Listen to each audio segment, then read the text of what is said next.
Welcome to the Successful Nurse Coach podcast.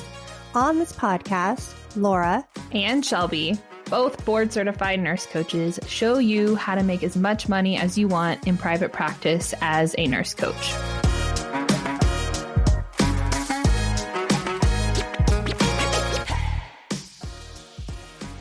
Hello, everybody. Welcome back to the Successful Nurse Coach podcast. It is Shelby here.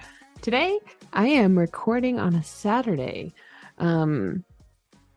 My week is a little wonky from getting back from retreat. I'm sure you've seen all about it on the internet. But I was, driving back across the country, like essentially Monday through Wednesday. So not playing catch up, just trying to set myself up for success next week and not have too many crazy things on the to-do list. Anyway, glad you're here. It's Monday for you. Welcome to your Monday morning. Special shout out to Rosemary. Rosemary, I know you're probably driving into work this morning and just wanted to send you a special hello. Hope you have a good day at work. All right, folks, couple announcements before we jump in on this topic of being hungry enough, which I will explain here in a second if that doesn't make a lot of sense. But we have a niche workshop. Niche, ideal client, dream client, whatever you want to call it. We're having one on September 8th. I am hosting that workshop. I know that this is a really, really common point of resistance in our community, amongst our clients, amongst people who are not our clients. So I want to invite you into that space with a big open mind.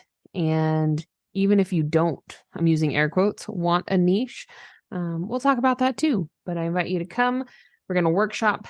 It's going to be very exercise heavy with a little bit of lecturing by me. But come join us September 8th. It's on the website. Check it out.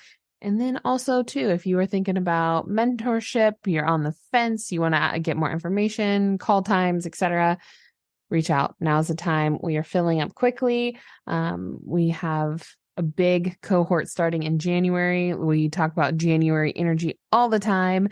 And if you want to be a part of it, now's the time, my friend. So come join us, be live, be ready to go live, I should say, in January. All right, team. So let's dive into this topic. I wrote an email to all of you. So if you read it, this will be a refresher. But I got a lot of responses to this email about this concept of being hungry enough in your practice. And this is a concept that was gifted to me by my first business coach. And she used to say this a lot of the time, of when even in her own story of starting out her practice, she wasn't hungry enough. She didn't have to be. She was financially set. So there was not a lot of reasons to move. And she used to say this often on our coaching calls when people would say that they were going to do an uncomfortable thing. And then they would come back to the call the next week and they wouldn't do it. And instead of really diving in deeper onto why it didn't happen, she just would say, when you're hungry enough, you'll do it. And being a new coach, that was a high level concept for me to wrap my head around.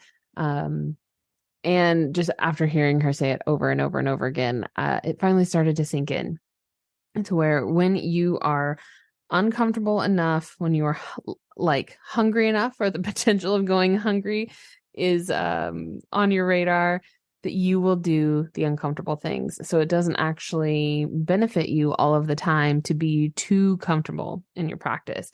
And I do want to acknowledge that this is a bit of a fine line because we don't want to be in crisis, right? We don't want you to be defaulting on your mortgage and not be able to put dinner on the table for your family.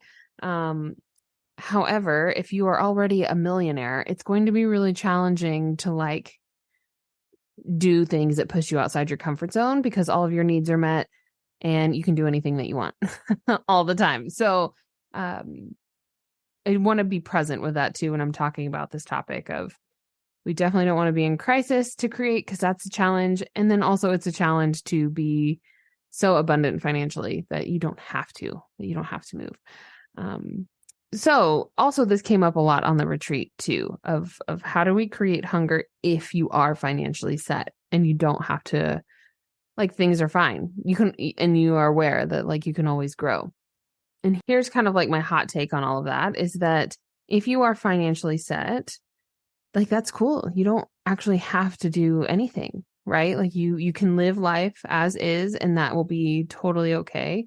What I have found with nurse coaches in particular and other healers and light workers and coaches is that like this is a calling that is in your heart, it's in your soul, it's in your mind. And if that's true for you, then it's not going to leave you alone, that it's going to continuously just gnaw at you until you heed the call or you ignore it so much that it finally goes away. And I think that whenever we lean into ignoring, avoiding all of those things, that's living out of alignment. If you really truly have this nudge on your heart to be in service to other humans, it's not on accident. Not everybody has that calling. And if you have a cushy, cozy financial situation, first, I'm like genuinely stoked for you. And we get to find out how to tap in a different way, which I'll cover here in a little bit. Also, another food for thought here, creating out of abundance is really foreign for most people. And like, I know that I'm sure that a lot of us can relate to this thought of, we're sold this idea that we have to work really hard forever to get like close to our dreams. And then we retire and then we die, right? Like, and hopefully we get to sprinkle in some meaningful moments along the way. So this lens of being too comfortable, being too cozy, creating from an abundant place is challenging because there's nothing like rubbing or grinding or getting you uncomfortable to move. And I've seen this play out time and time and time again of our folks who are well set. And I've even witnessed this in other group coaching containers too, particularly ones that I was a client in. And so I was very uncomfortable when I first started my practice, while like things like rent and groceries and stuff were all covered. I was travel nursing, and even in 2018-19, travel nurses were making pretty good money. And then I just stopped. So my husband was a captain in the Army. If you're familiar with that background, captains get paid pretty well. But like there's no room for financial growth in the military. You're set. It's all scheduled whenever you get raises. And then I just like cut like our fun spending money off and just hired a $10,000 coach and all of this other stuff related to my business, right? I just like dropped like 15 grand into the bucket. And so I was really uncomfortable. I knew that I wanted to travel. I was pregnant. I knew that I wanted to buy high quality produce and food. I wanted to be able to, just I have champagne taste. I wanted to be able to explore the champagne taste from now and again. And then also I have a big heart to give too. I wanted to be able to donate and cycle money to where I thought it could be really impactful. And that wasn't going to happen with the way we were set up when I first started my practice. So, I mean, you guys have probably heard me tell you the story 100 times by now, but I jumped in full force. I hired the coach. I did everything she said. I created 4, 5, 6 paid clients over the first few months. It was awesome. And there were women in that space who had been opening their practice or starting their practice or their business for like close to a year. And so then I jump in and I have a lot of success and they're like in the rut, right? And I remember on one of the calls, one of the girls who was still working in corporate was like, this isn't working for me. It's not fair that Shelby just gets to jump in and be new and create all of this success when I've been at it for double the time that she's been at it. And this was also someone who had come to the call week after week, and had an excuse for why she didn't do any of the things she said she was going to do. And so instead of my coach at the time, instead of placating and being like, well, what else can we try? Or why haven't you done the thing or whatever? She immediately was like, well, Shelby has done everything. She's done way more work than you have in the past 3 months. So of course she's having more success than you because you haven't done anything in the past month. And that was uncomfortable because I didn't know these girls yet, like at all. But it was also true, right? And she worked corporate. She got to vacation when she wanted to, like all of these things that are totally okay. But she was saying that she wanted something else. And as you can see, it's really easy to slip into victim mode there rather than be like, okay, how can I take some radical self-responsibility here and step in and start doing the thing? Also, I find that what can help people be uncomfortable, what can fuel the discomfort fire is being emotionally burned out and out of alignment, emotionally and mentally, for sure. I don't know if anyone else has had this like visceral experience, but my last few shifts that I was working in the ER, we would come in through the ambulance bay, and I would walk in through the ambulance bay, and it was like the hospital and my body were opposite magnets. And I could feel my body like repelling against walking into the hospital. It was a head to toe sensation, just of like a pulsing of like, do not make me go. I can't do this.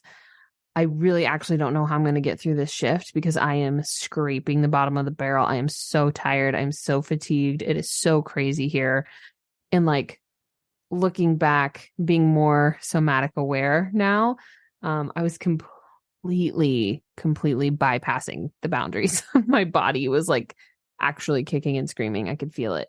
And yeah, so my emotional discomfort was really high. My mental discomfort was really high. And I mean, had I stayed in that role, I tell this to Rob all the time. I was like, I didn't like who I was becoming. Like I was getting short. My temper sucked. I was tired all the time. I was oscillating between day shift and night shift. Like there was very little room for joy. And even if there was room for joy, I did not have the capacity to feel it. And I was pregnant, all of these things. Like I knew when I walked out of my last shift and the charge nurse screamed behind me, "Oh, you'll be back. They always come back." I just like, that was my moment to double down even more. And I was like, you will never see me here again. Like there's no chance. I'll go work. I'll go work at Starbucks before I come back here. So that helps too, right? That all is fuel in the fire for change. And if you are in the mud right now, I just want to join you in the mud of, I was there too. Laura was there too. And this is all happening. Like sometimes things have to get so uncomfortable that you will do anything to move, right? And then your higher power does a happy dance, whatever your higher power may be, does a happy dance when you finally start to move, because the plan is so much bigger than we can even wrap our heads around. Okay, so when you are not in a crisis, how do you create momentum to do uncomfortable things? And I had somebody at the retreat ask me, like, I'm okay. So how do I, like, I'm okay in all the departments. How do I continue to move forward? Or how do I bypass being uncomfortable? Or how do I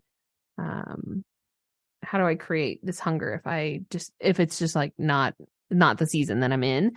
And this is where it can get fun. So I encouraged this person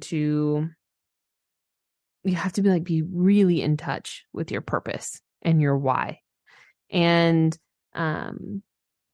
I encourage all of you to either save this question for later or answer it now, of like, if you had $1 billion with a B, $1 billion, what would you spend it on? What charity would you donate to? What disease would you cure? What debt would you pay off? What nice thing you would do for your family member? What foundation would you start? How many clean water wells would you provide in a third world country? Like what is it? What is the thing that, like, the bigger, deeper why?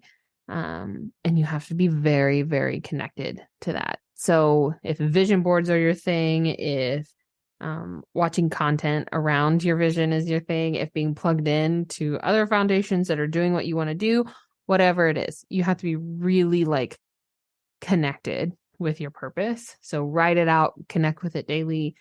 And whenever I was guiding some of our clients through this scenario, nurse coaches are so wonderful in the sense that like y'all's gratitude practice is on fire, right? You're like, everything's great. Like, I don't need anything more. And I want to be really clear that I'm not asking you what you need more of. I'm asking you what you would prefer to do with $1 billion. So how can I want to acknowledge that you're like, no, Shelby, I'm great. Everything is wonderful. Yes. And expand it. How can it be bigger? How can it be braver? How can it be bolder?